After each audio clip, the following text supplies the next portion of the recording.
C'est avec beaucoup de joie que je me retrouve ici ce soir. Je me joins aux salutations du frère pour souhaiter à tous une cordiale bienvenue.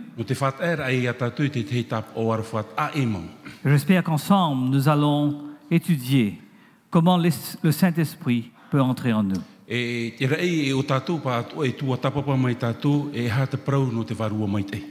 sais qu'aujourd'hui, nous avons des personnes qui nous joignent de la mairie, de la commune.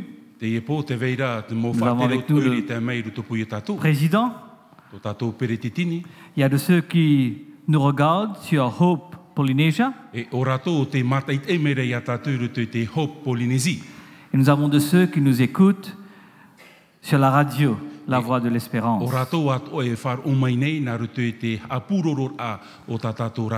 Justement, pour ceux qui nous écoutent sur la radio, j'aurais souhaité dire un petit bonjour à la famille Reimano, de la commune de Papara. Papara, pardon. Mais un petit bonjour spécial à Papi Edouard Lucas, et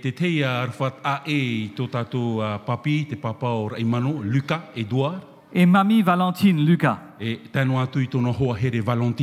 Hier, nous étions chez eux. Nous avons été très bien accueillis. On a chanté. Et je rends gloire à Dieu pour l'amitié de cette famille. Pendant cette semaine, nous allons étudier sur un sujet très important. Nous allons étudier sur le Saint-Esprit. Je remercie le pasteur. Je remercie l'Église de m'avoir invité. Afin qu'ensemble nous puissions étudier sur le Saint-Esprit. Il n'y a pas de sujet plus enrichissant qu'étudier sur la présence du Saint-Esprit dans nos vies. Mais aussi c'est un sujet qui demande beaucoup de révérence.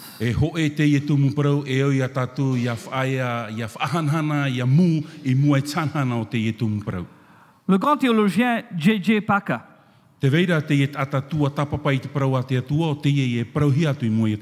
en parlant du Saint-Esprit, observe qu'aujourd'hui, il y a dans des régions du monde où l'Esprit Saint est très actif. Il parle de l'Afrique, de l'Indonésie, de l'Amérique latine, mais ne parle pas d'autres pays. Il pense que pendant les 50 dernières années, le Saint-Esprit a été actif dans ces pays. Personnellement, je ne partage pas cet avis. Je pense que le Saint-Esprit est à l'œuvre aujourd'hui. Le Saint-Esprit est à l'œuvre dans l'église d'Aroué. Le Saint-Esprit a conduit des personnes à nous écouter sur la radio de la Voix de l'Espérance.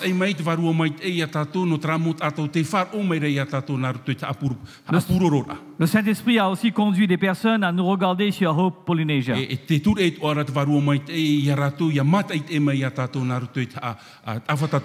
Je me présente devant vous pour vous dire que je crois que le Saint-Esprit est à l'œuvre aujourd'hui. Est-ce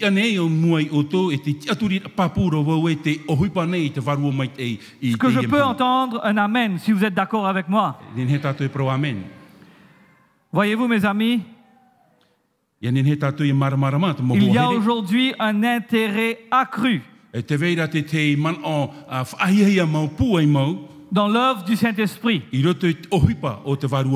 Et ensemble, vous et moi, nous allons étudier comment le Saint-Esprit œuvre aujourd'hui dans nos vies.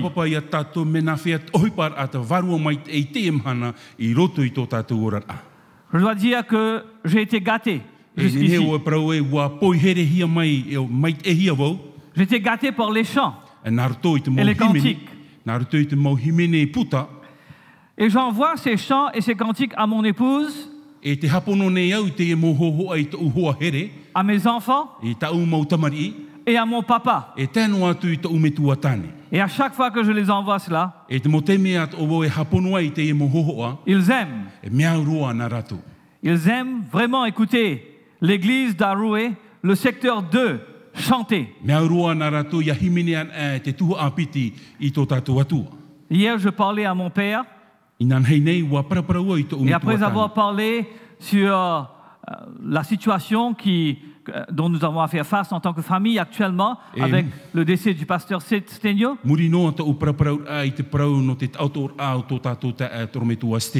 il m'a dit qu'il souhaiterait être avec nous.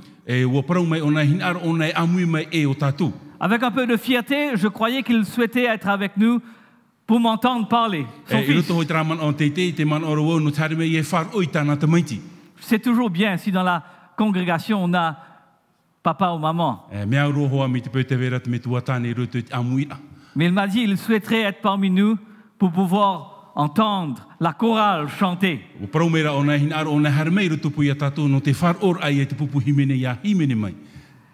Je sais que le Saint-Esprit travaille aujourd'hui par rapport au choix des chants de la chorale. Vous avez chanté « Du ciel, bientôt Jésus va revenir ». Vous avez chanté notre chant thème. Vous ne saviez pas mon sujet ce soir. Le Saint-Esprit vous a guidé. Parce que mon sujet ce soir traite Ézéchiel, le chapitre 37. Et ensemble, nous allons voir comment le Saint-Esprit est à l'œuvre dans Ézéchiel, le chapitre 37.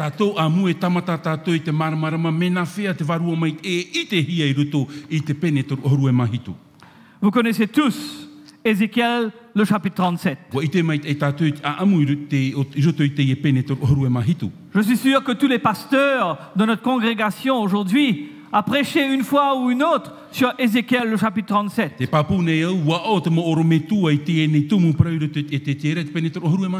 Je dois admettre que lire le livre d'Ézéchiel n'est pas tellement facile pour moi.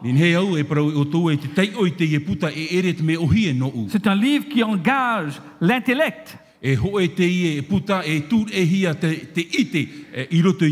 chaque fois quand on lit Ézéchiel, et on arrive au chapitre 37, on est content. Parce qu'on se dit, voilà un chapitre qu'on comprend. Je crois qu'on comprend ce chapitre. Parce que dans le temps, les King's Heroes ont chanté. Et ils ont chanté les paroles d'Ézéchiel, le chapitre 37.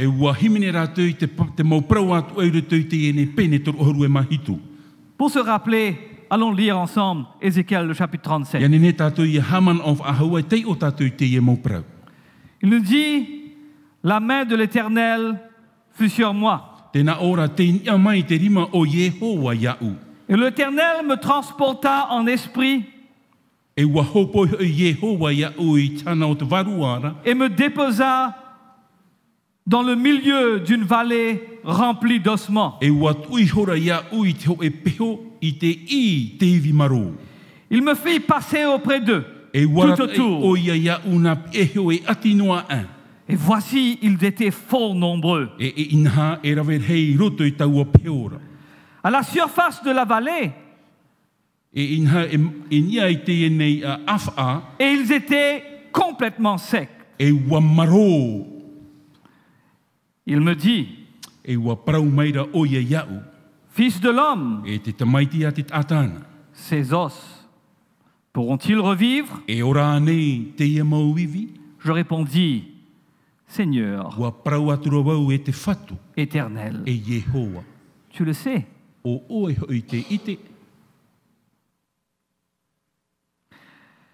Il me dit, prophétise sur ces os et dis-leur ossements desséchés, écoutez la parole de l'Éternel. Ainsi parle le Seigneur l'Éternel à ces os. Voici, je vais faire entrer en vous un esprit et vous vivrez. Je vous donnerai des nerfs. Je ferai croître sur vous de la chair. Je couvrirai de peau. Je mettrai en vous un esprit. Et vous vivrez.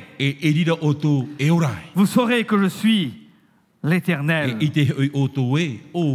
Je prophétisais selon l'ordre que j'avais reçu. Et quand je prophétisais, il y a eu un bruit. Et voici se fit un mouvement. Et les eaux s'approchèrent les uns des autres. Je regardais, voici, il leur vint des nerfs. La chair crue. Et la peau couvrit par-dessus. Mais il n'y avait en eux point d'esprit. Il me dit, prophétise et parle à l'esprit. Prophétise, fils de l'homme.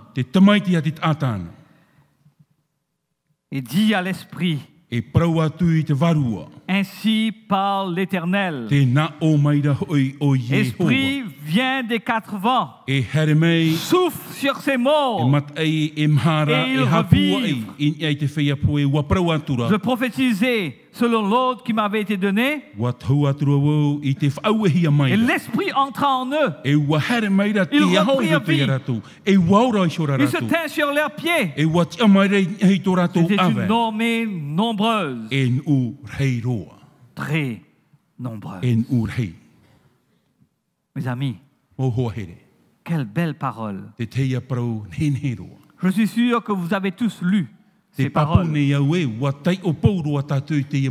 suis sûr que vous étiez tous contents de voir ces paroles de prophétie. Je suis sûr que dans votre tête, vous avez entendu la chanson The King's Herald. And the head bone connected to the neck bone. Et l'un et l'autre se sont connectés. Et puis ils se sont levés. Ils ont écouté la parole de Dieu. Ils se sont levés. Et c'était une armée. Laissez-moi remettre tout cela en contexte. Un contexte terre à terre, un contexte journalier.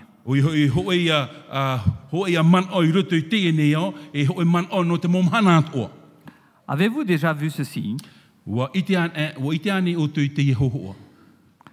Avez-vous déjà vu ce signe? Le signe d'une poubelle. Avez-vous déjà jeté des choses dans la poubelle?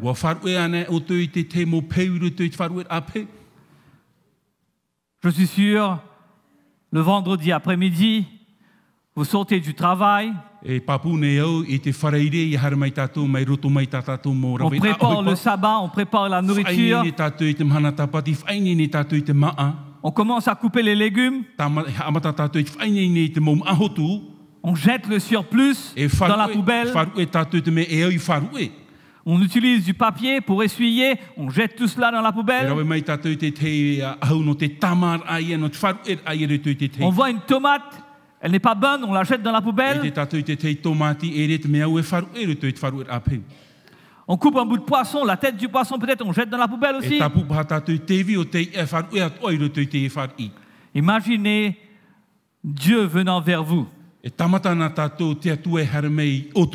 Il dit, jeune homme, jeune fille, prophétise sur cette poubelle. Et tu auras du poisson cru au lait de coco.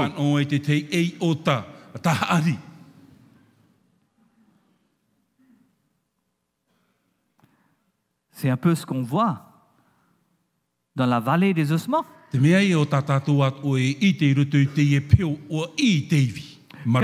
Quelque temps de cela, mon épouse me dit qu'elle voudrait acheter une maison. Elle me dit, on va retaper la maison. Alors vous me voyez là, en train de retirer la moquette. Parce que lorsqu'on entrait dans la maison, l'odeur était insalubre. On savait qu'il y avait des rats dans la maison. On a regardé le carrelage. On n'a pas aimé le carrelage. Et là, vous voyez mes enfants, mes garçons, en train de casser le carrelage. Parce qu'on a voulu mettre du nouveau carrelage. Et donc, lorsqu'on a tout cassé, il y avait une piscine à l'arrière, on a voulu combler la piscine. Parce que nous habitons à Melbourne et non à Tahiti. Et à Melbourne, on ne peut pas utiliser la piscine, il fait trop froid. Aujourd'hui, le maximum était 13 degrés à Melbourne. Et minimum 4 degrés. Donc quand mon épouse est sortie pour partir travailler, il faisait 4 degrés. Donc personne ne va à la piscine quand c'est 4 degrés. Donc on a voulu combler la piscine et on a jeté toutes nos affaires dans la piscine. Arrivé un moment, je regarde, il y avait un désordre terrible dans la piscine. Vous pouvez comprendre ce désordre. Le carrelage, la moquette.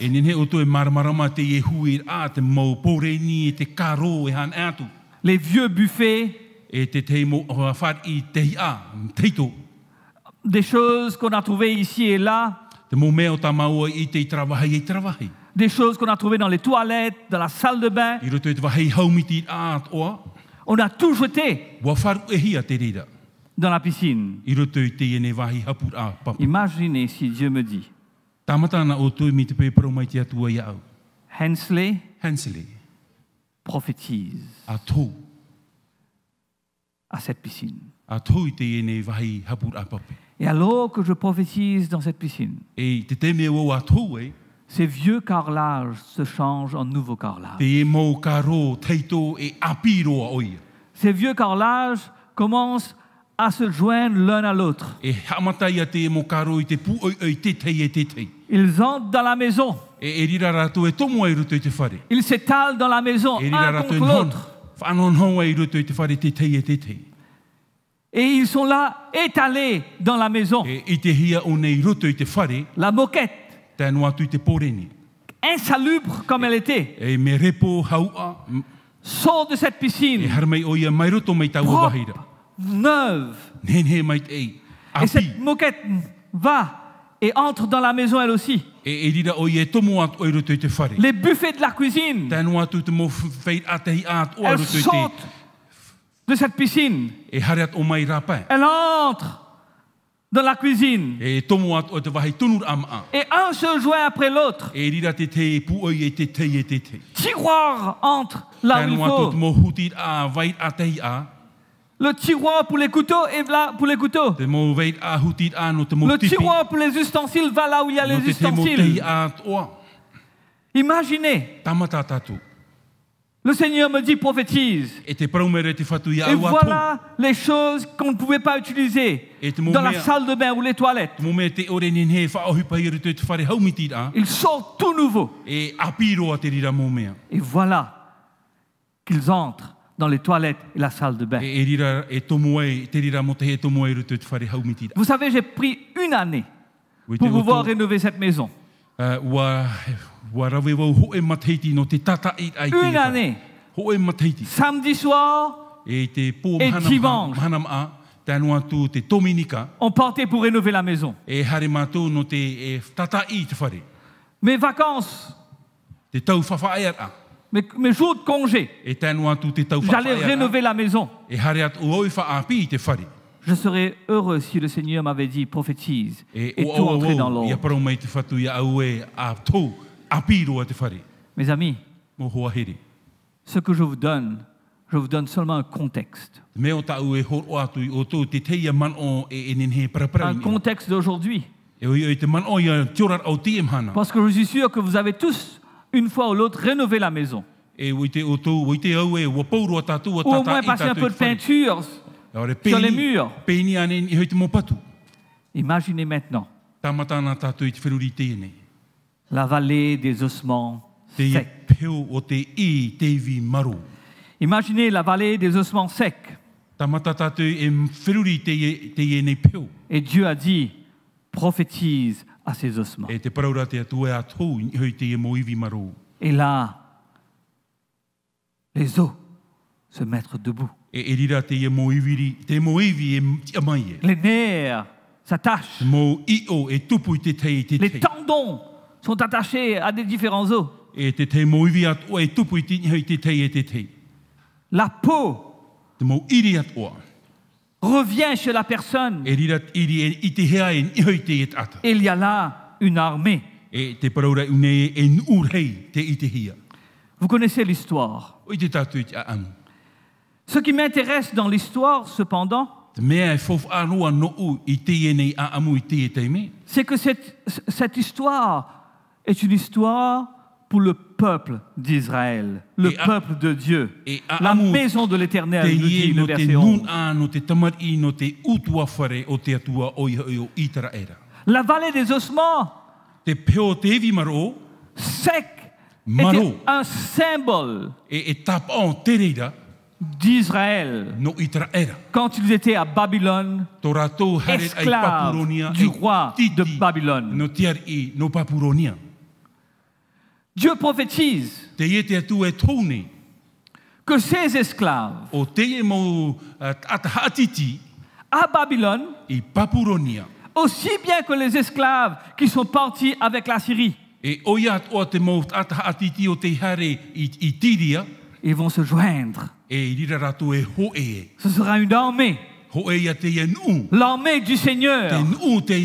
Ils vont proclamer la parole de Dieu. Ézéchiel 37, verset 24 nous dit, ils vont marcher selon les commandements de Dieu. Imaginez une armée qui marche. C'est formidable, une armée qui marche. Une armée qui marche, c'est quelque chose qu'on peut voir, regarder. C'est pourquoi que le 12 mars, le jour de l'indépendance de Maurice, le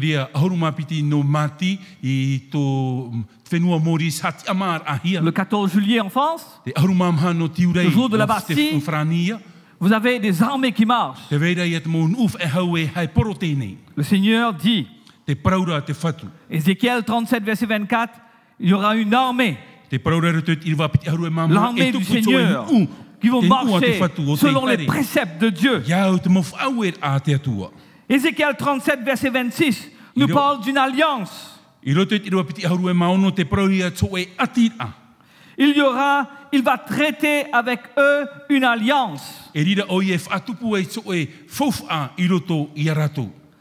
C'est formidable de voir ce qui se passe là. Qu'il y avait une alliance brisée. Une alliance séparée. Maintenant, cette alliance est redevenue l'alliance de l'Éternel. Et son peuple redevient formidable. Avec cette alliance, le Seigneur promet la paix. Mes amis, nous parlons de la paix. Nous parlons de la paix comme l'absence de guerre. On dit, on vit en paix. Parce que je ne suis pas en guerre avec mon voisin. Le pasteur et moi, nous sommes en paix. Si on n'était pas en paix, on serait en guerre. Et vu que quelqu'un nous a décrit comme David et Goliath, le sort de Goliath n'était jamais un bon sort. Donc si lui et moi nous étions en guerre, il ne pouvait avoir qu'un seul vainqueur. David va vaincre. La paix n'est pas l'absence de guerre. La paix, c'est shalom. Avez-vous déjà attraper la main d'une personne et lui dire shalom? Vous l'avez déjà dit shalom? C'est la paix de Dieu. C'est la paix que seul Dieu peut donner. Vous savez comment les premiers chrétiens se saluaient? Les premiers chrétiens ne se disaient pas bonjour, bonsoir. Les premiers chrétiens ne disaient pas allô? Hello. Pardon? Salut? Salut. Salut? Aloha? Aloha. Aloha? D'accord? Ils ne se disaient pas cela. Les premiers chrétiens se disaient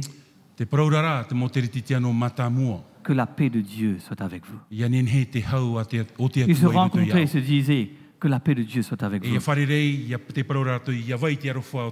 que le shalom, la paix que seul Dieu peut donner. Vous savez, il y a des gens aujourd'hui qui ont une maison, mais pas une demeure. Il y a des gens aujourd'hui qui ont un lit, mais pas un sommeil. Il y a des gens aujourd'hui qui ont de l'argent, mais ils n'ont pas la possibilité de jouir leur richesse. Parce qu'ils n'ont pas la paix de Dieu. Dieu promet dans Ézéchiel le chapitre 37 cette paix complète. Deux autres choses qu'il promet. Il y a beaucoup d'autres choses qu'il promet, mais on ne peut pas passer sur tout là. Deux autres choses qu'il promet, c'est qu'il y aura un Messie. Il y aura un Messie, il y aura quelqu'un de la tribu de David qui viendra. Et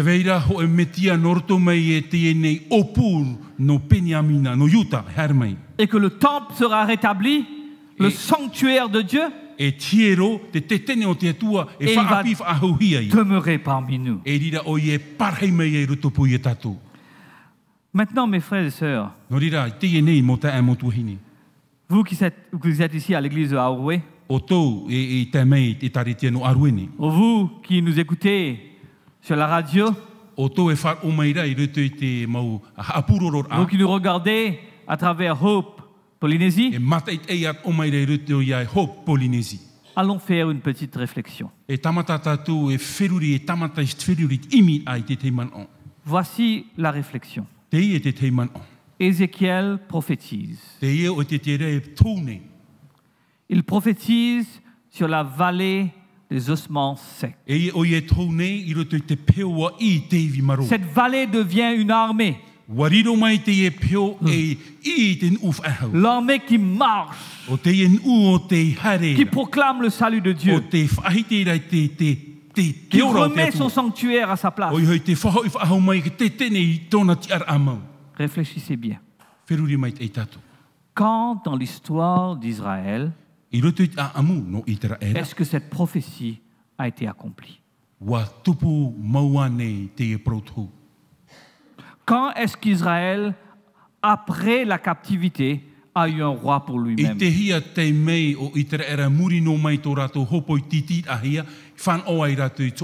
Quand, après la captivité, avez-vous entendu dire qu'Israël a marché selon les préceptes de Dieu?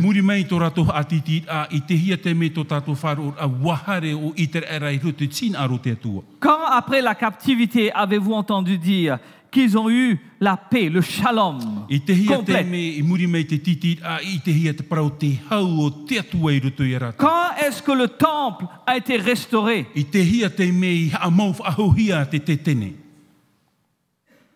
Est-ce que quelqu'un peut me dire? Est-ce que quelqu'un a une réponse?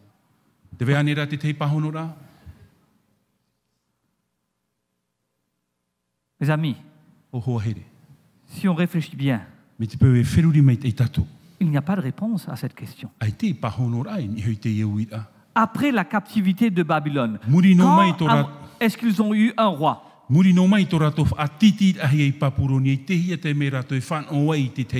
Quand ont-ils été libres? Parce qu'après la captivité de Babylone, il y a eu les Mèdes et Perses. Après les Mèdes et Perses, qu'est-ce qu'il y a eu? On a eu les Grecs. Après les Grecs, qu'est-ce qu'on a eu? On a eu les Romains. Quand alors est-ce que cette promesse a été accomplie? Quand est-ce que cette prophétie a été accomplie?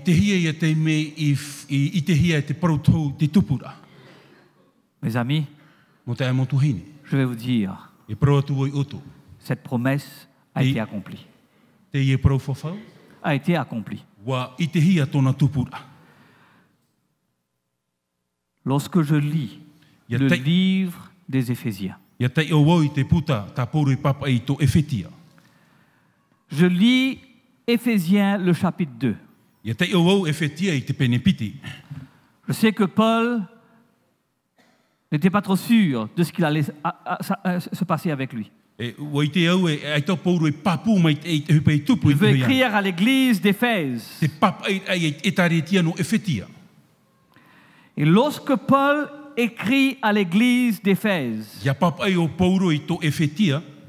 il a dans sa tête l'image d'Ézéchiel 37.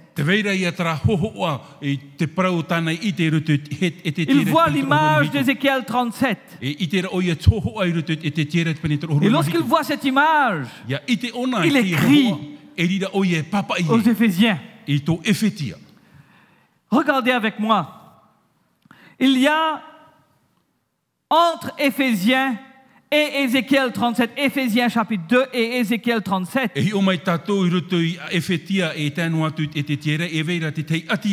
Des mots, le vocabulaire est le même. Regardez Ézéchiel chapitre 37, le verset 7.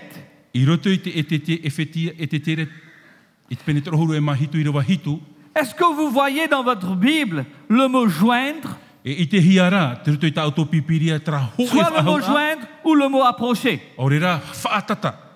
Ce mot est utilisé uniquement dans Ézéchiel. Uniquement utilisé dans le livre d'Ézéchiel. Seulement 2 fois dans le livre d'Ézéchiel, une fois dans le chapitre 37. Paul va utiliser ce même mot quand il écrit Éphésiens, le chapitre 2, le verset 21. Même mot, joindre. C'est étonnant. C'est étonnant de voir qu'il utilise un mot qui a été utilisé uniquement dans Ézéchiel, surtout dans Ézéchiel chapitre 37.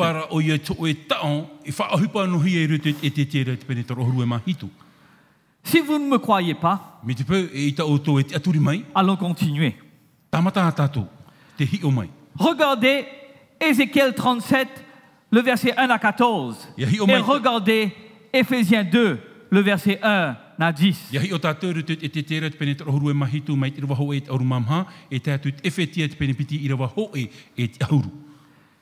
Éphésiens, le chapitre 37, pardon, Ézéchiel, le chapitre 37, nous parle que nous saurons que je suis l'Éternel. Regardez le parallèle avec Éphésiens chapitre 2, le verset 1 à 10. Ézéchiel 37 parle de ramener vers la terre promise. Ici, il parle de nous asseoir dans les lieux célestes. Regardez qu'il parle d'Israël reprendre vie. Maintenant, regardez encore qu'il parle d'une nouvelle vie en Christ. Mais la chose la plus formidable, c'est que Ézéchiel, le chapitre 37, et Éphésiens, le chapitre 2, tous commencent par la mort. Nous sommes morts par nos offenses. Dans Éphésiens le chapitre 2, Ézéchiel 37, nous sommes dans la vallée des ossements morts. Cette mort spirituelle dans Éphésiens, cette mort du peuple dans Ézéchiel est suivi par une reprise de vie, une résurrection, une nouvelle vie en Christ. Et puisqu'il y a cette nouvelle vie en Christ, on peut s'asseoir dans les lieux célestes. Et la promesse là-bas, c'est qu'on peut se ramener, et on sera ramené dans la terre promise. Ainsi,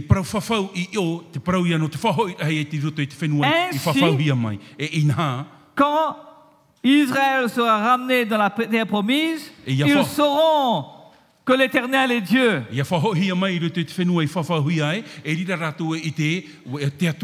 Mais nous pouvons nous asseoir dans les lieux célestes afin de montrer l'infinie richesse de sa grâce.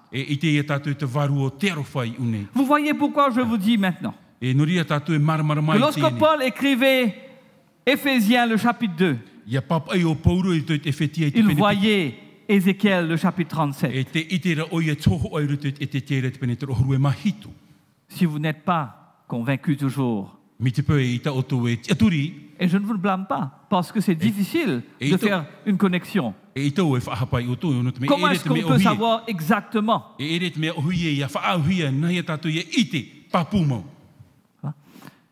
Regardez le parallèle structurel.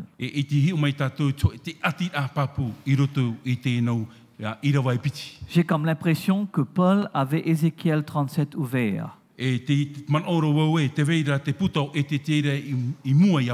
quand il a écrit Éphésiens, le chapitre 2.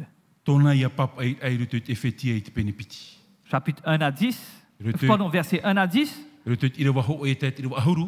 d'Ézéchiel 37. Faire revivre les œufs secs. Éphésiens 2, faire revivre les pécheurs morts. Il y a après cela une explication dans Ézéchiel et dans Éphésiens. Et puis, Ézéchiel parle de l'unification de Juda et d'Israël.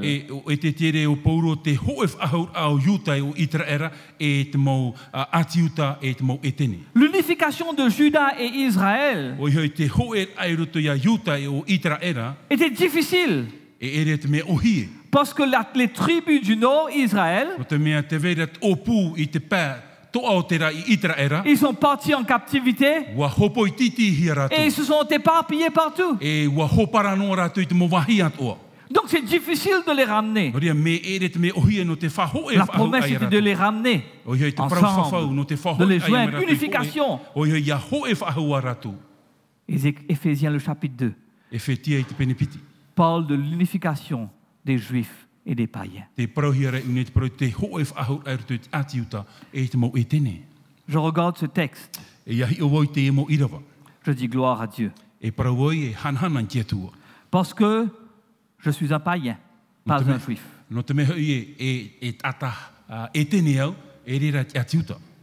Mais aujourd'hui, parce que le juif et le païen sont unis,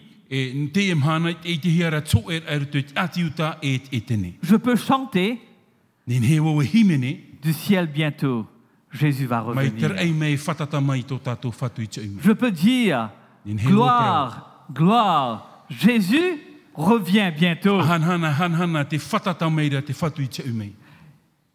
Et après cela, il parle de l'établissement d'un nouveau sanctuaire, le sanctuaire que David avait fait. Mais Éphésiens parle de l'établissement d'un nouveau sanctuaire.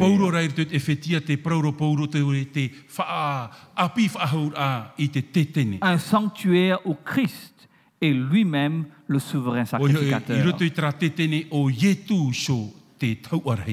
Pouvez-vous voir maintenant pourquoi je vous dis que lorsque Paul écrivait Éphésiens le chapitre 2, il avait sa Bible ouverte dans Ézéchiel le chapitre 37.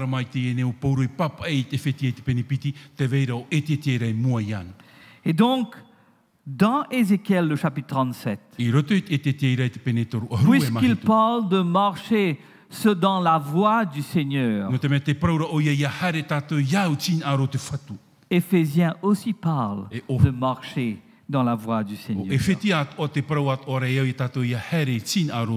J'aime bien ce mot marcher. Parce que c'est une armée qui marche. Nous sommes des membres de l'armée de Dieu. Et nous allons marcher dans les voies de notre Seigneur. Nous allons marcher selon les règles de notre Seigneur. Nous allons marcher selon les préceptes de notre Seigneur. C'est pourquoi il y aura un réveil. C'est pourquoi il y aura une réforme. Parce que nous allons marcher selon les voies de notre Seigneur. Vous savez, puisque Paul regardait Ézéchiel 37, je sais que Paul aussi parle de l'alliance.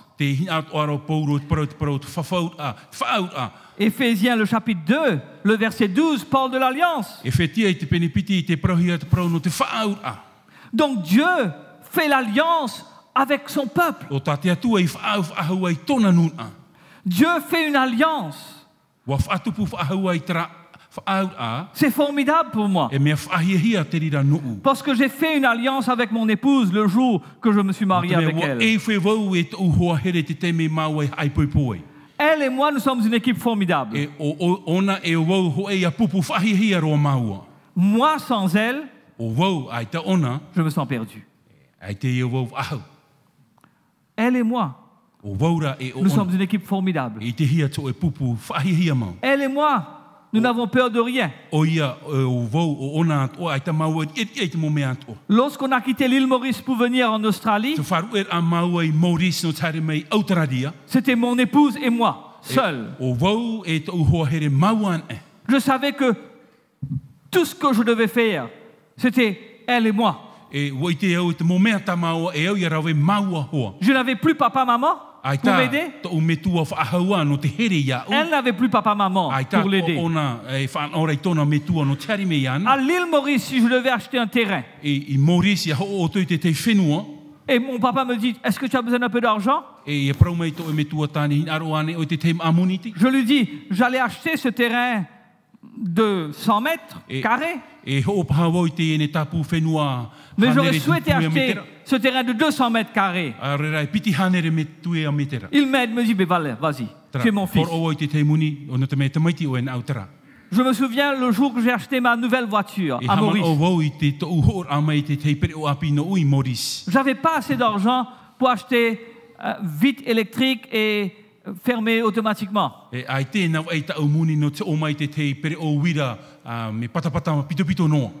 me regarde, il regarde le concessionnaire, il dit, mettez ces choses-là là-dedans, c'est moi qui paye. Quand je viens en Australie, je ne peux plus faire cela. C'est moi et mon épouse. Ensemble, nous sommes une équipe formidable. L'Église, en alliance avec Dieu, est une équipe formidable. L'Église, c'est l'épouse de Dieu. Ensemble,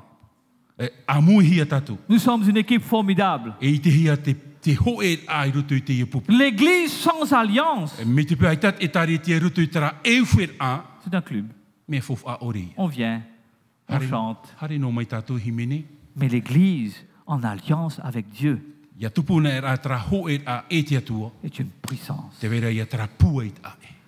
C'est ainsi, mes amis, qu'il nous parle de l'établissement d'un nouveau sanctuaire.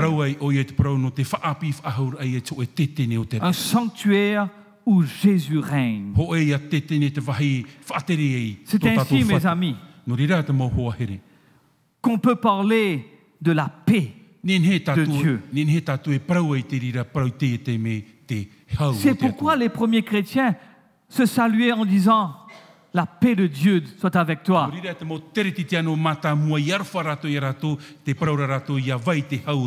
Quand ils disaient ça, ce n'est pas seulement « Je ne suis pas en guerre avec toi ». Hein. Ce n'est pas cela. Mais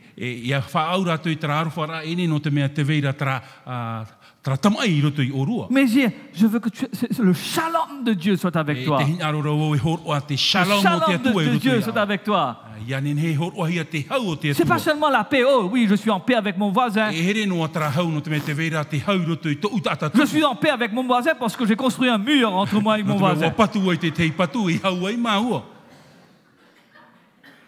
C'est pas vrai? Je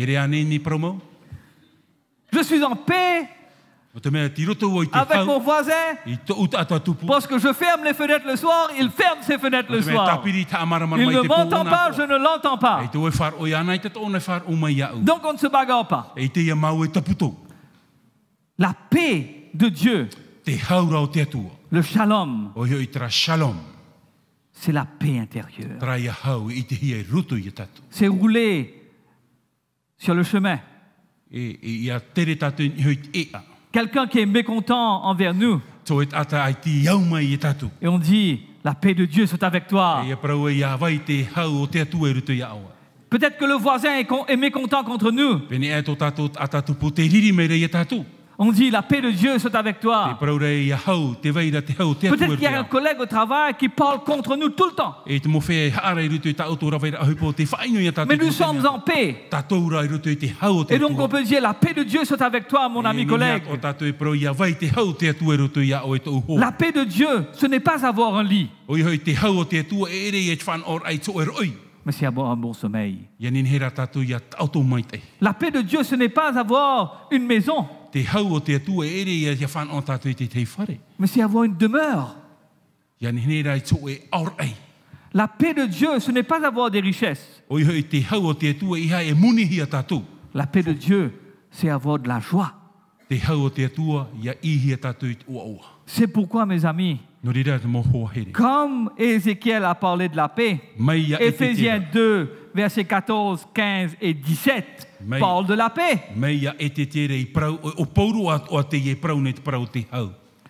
Mais la chose la plus importante, la plus importante, et j'espère qu'on peut projeter ce verset, Éphésiens le chapitre 2, le verset 22. Éphésiens le chapitre 2 et le verset 22. Au fait, je vais attendre que le verset soit projeté. Parce que c'est ça, la chose importante ici. Il dit, en lui aussi, vous êtes édifiés pour être une habitation de Dieu, en esprit ou par l'esprit.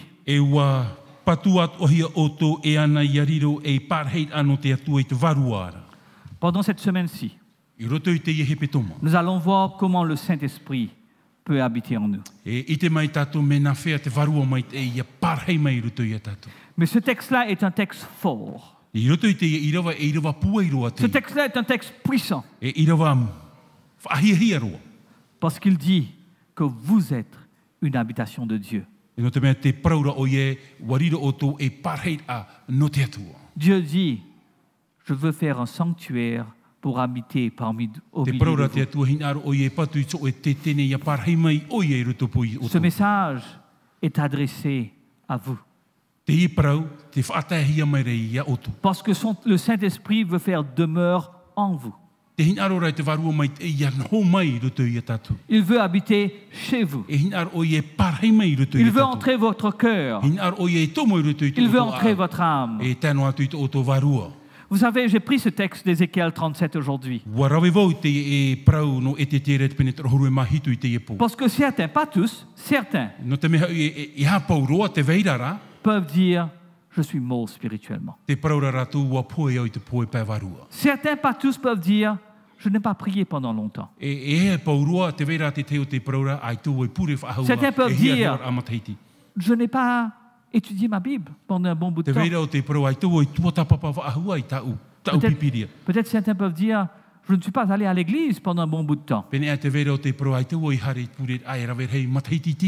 Ézéchiel 37.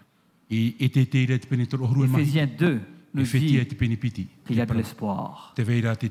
On peut revivre. On peut revivre en Jésus-Christ.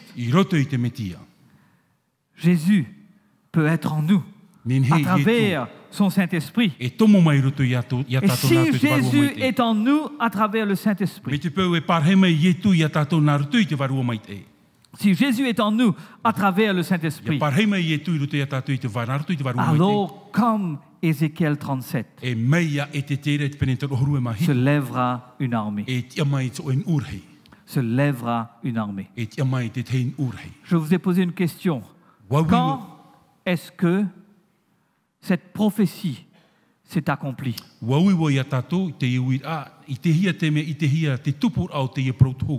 Éphésiens chapitre 2 nous dit que cette prophétie s'est accomplie dans l'Église. Cette prophétie est accomplie à travers vous et moi. Vous êtes maintenant la demeure où Christ veut habiter. Vous êtes maintenant les agents de paix. Vous êtes maintenant celui qui va annoncer la promesse du Messie. Que Jésus est dans le lieu très saint en train d'intercéder auprès du Père. Et c'est vous maintenant. Parce que cette prophétie a été accomplie à travers vous. C'est vous maintenant qui peuvent chanter du ciel bientôt. Jésus va revenir. Gloire si c'était aujourd'hui.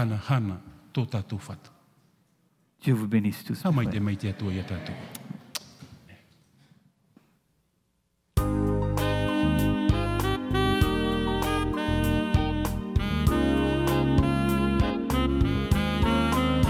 Jour et nuit, Jésus annonce côtés, tenant nos mains pour nous guider vers la vie et dans la paix. Hosanna, Hosanna, Jésus est vivant. Il est notre unique sauveur. Hosanna, Hosanna, Jésus est puissant. Il est l'univers de ce monde.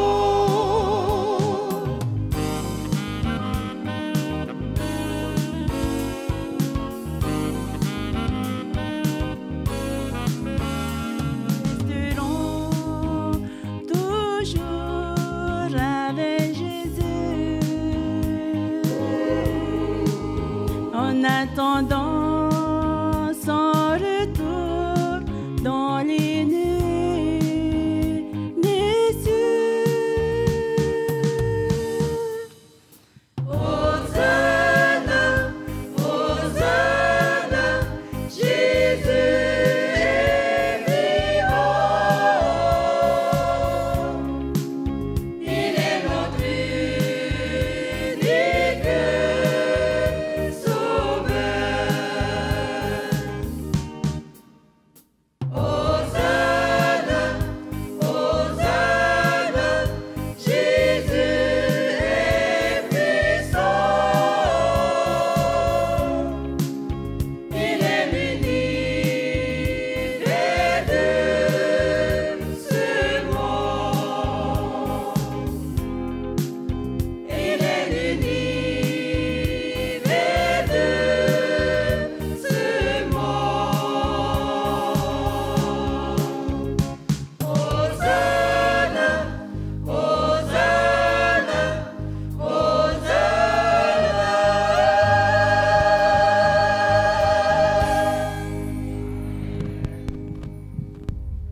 Avant de faire la dernière prière, je voudrais vous inviter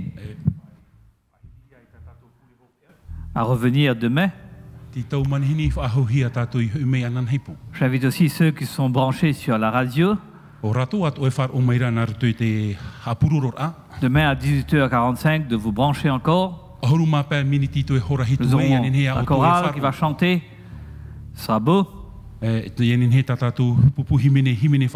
aurons un message du Seigneur aussi. Et si vous nous avez reçus à travers la voix Hope Polynésie, j'espère que demain encore vous allez nous recevoir. Je voudrais vous inviter à prier, mais aussi, lorsqu'on va sortir, je vais vous inviter à ce qu'on se salue en se disant Shalom. Allons prier.